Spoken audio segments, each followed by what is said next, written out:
This is white stoneware from Trinity Ceramics.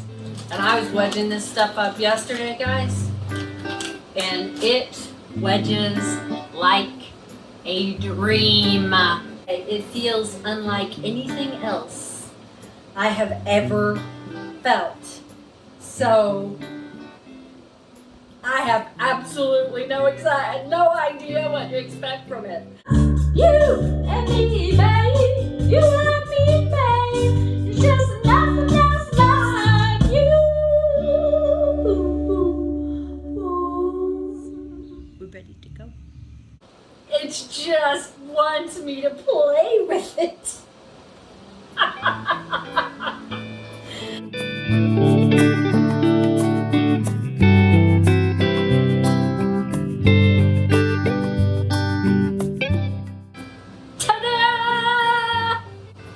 I am wondering at this point if this is going to teach me how people throw a million pots in a very short amount of time.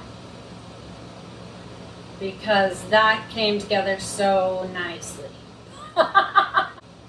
First impressions, I will say that it is very sandy. So when you're centering it kind of feels like sandpaper.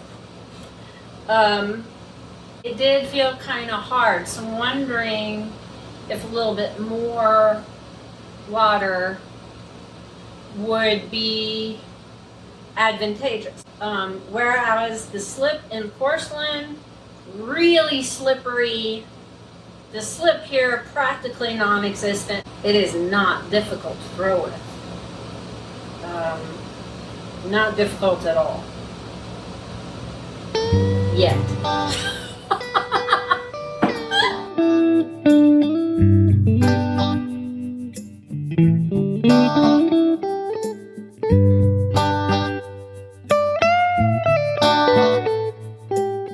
Number 2! Yay! So I had to cut the rim off of this one, but here's the thing. I think I pushed it through too far. I don't think that was the clay. I think I was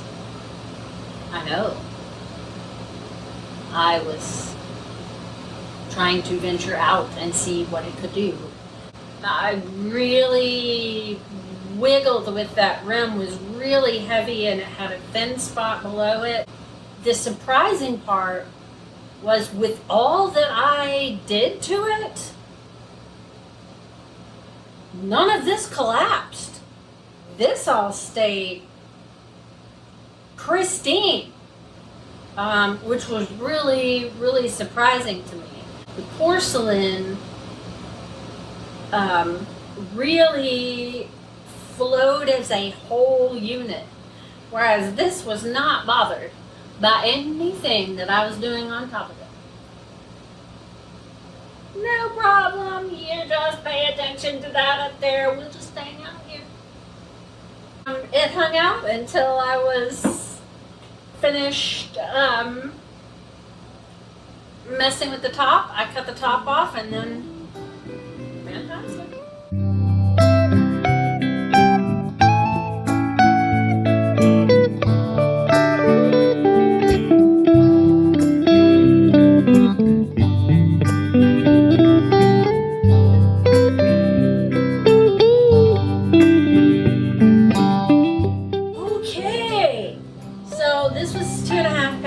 This is my normal throwing height for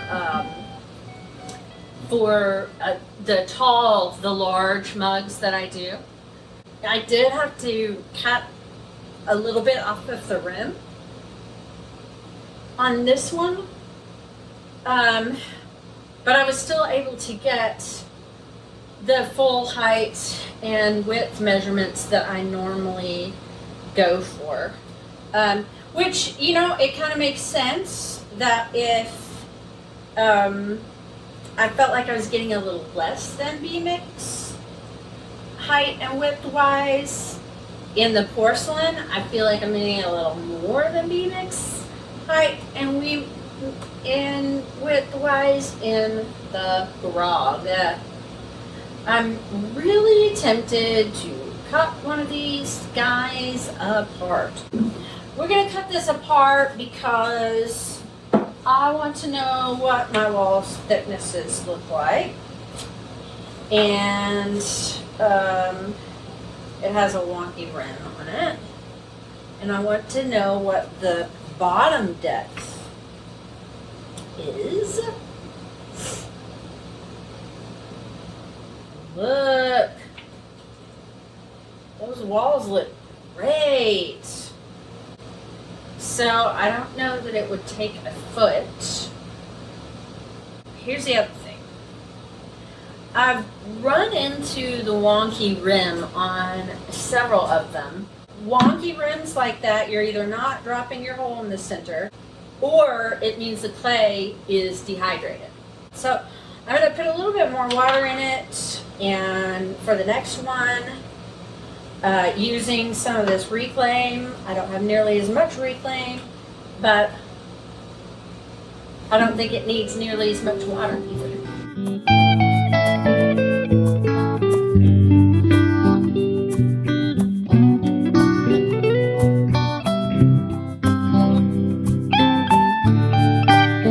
I went ahead and burnished the bottom. It burnished beautifully, but it carved out when I was carving the foot with these little micro lines where the sand had drug itself through the clay. But it's kind of that way everywhere. That will help the glaze adhere to the piece. I'm not concerned about it. I varnished it out on the bottom, so the bottom will be nice and soft and yummy. Those little lines could actually show up in a Celadon. All in all, they turned up quite nicely.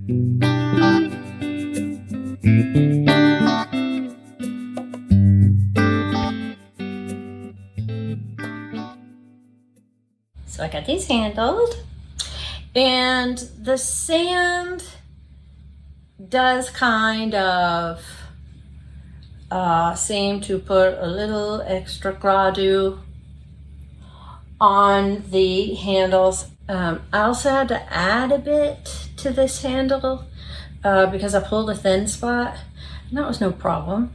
But then my hands got gradu all over them, and then the gradu started transferring over to the handle, and then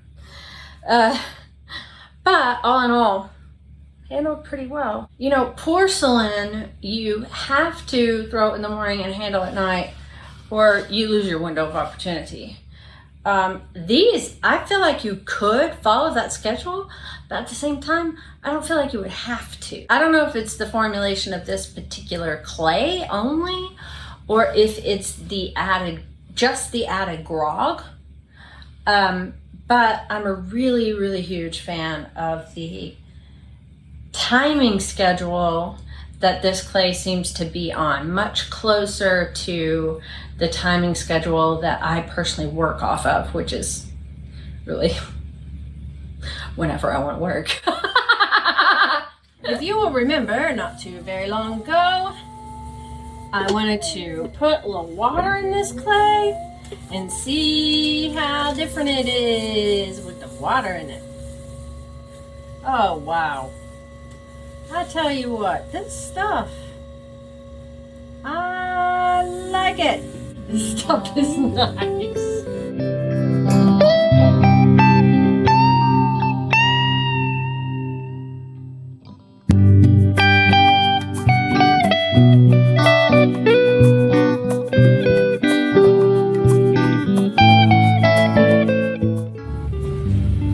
I think I'm in love.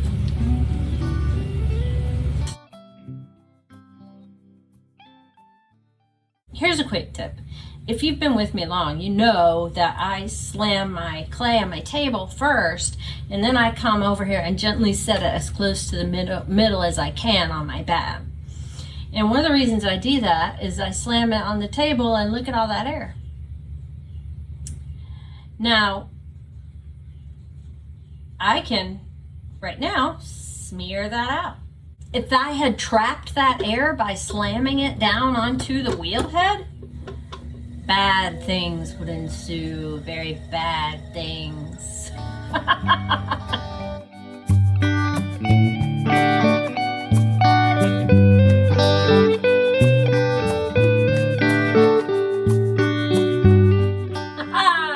I'm in love, I'm in love, I'm in love, and I don't care who knows it. This stuff is great. So adding the water improved an already great clay. I mean, I thought it was great to begin with, but I suspected it might be a little low on water because of the way my other clays were that I had bought at the same time at the same place. So there's people out there that do these amazing things with their clay, and if you can't do it, maybe it's just their clay. And I learned that with porcelain, and I'm learning it even more with this clay. People that can throw down 100 pots, do 100 mugs in a day, they're clay. I feel like I could do that with, okay, maybe not 100, but I feel like I could do a lot more production-wise with this clay, just because it's easier to center. It's easier for me to center. It's easier for me to pull. It doesn't get out of control very quickly at all. People that can cut their stuff off and then just, oh, it's okay, you just need dry hands, and then you just lift it off. Oh yeah, no, I've never been able to do that. I've never been able to do that.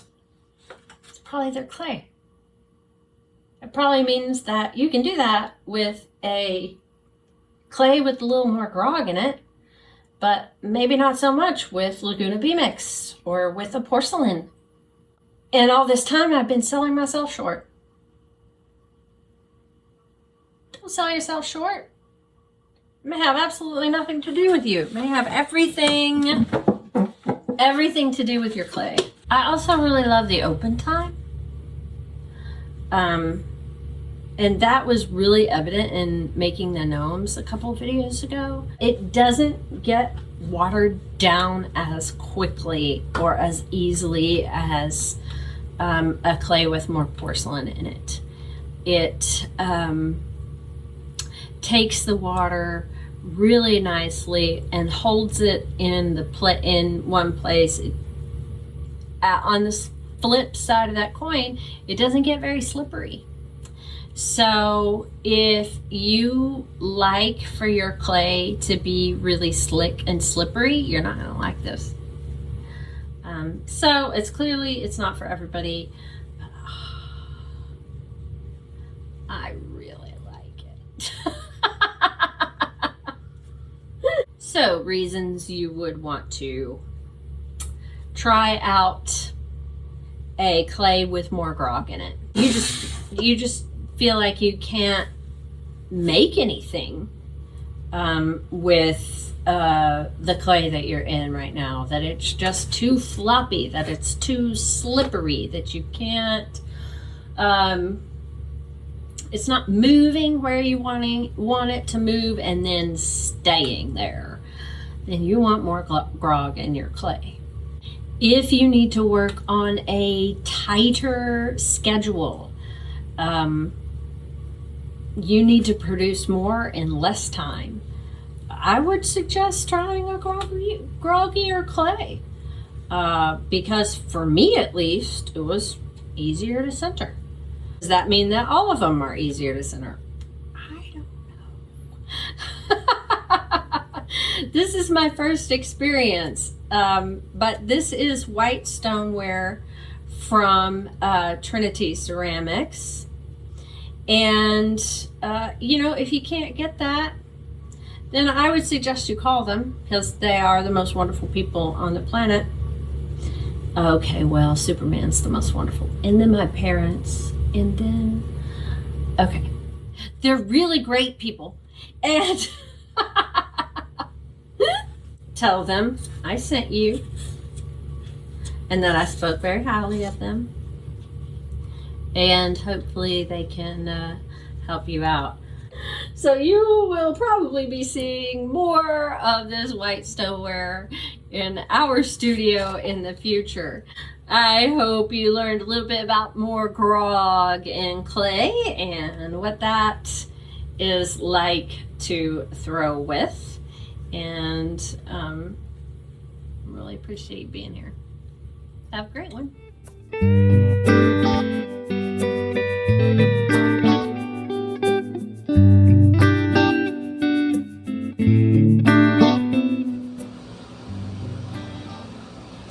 Pretty sure my chamois is in the reclaim somewhere.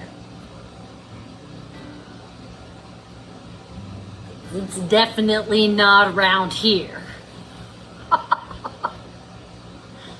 Again. Found it! Found it! I love you, little chamois. You gotta stop running off, man.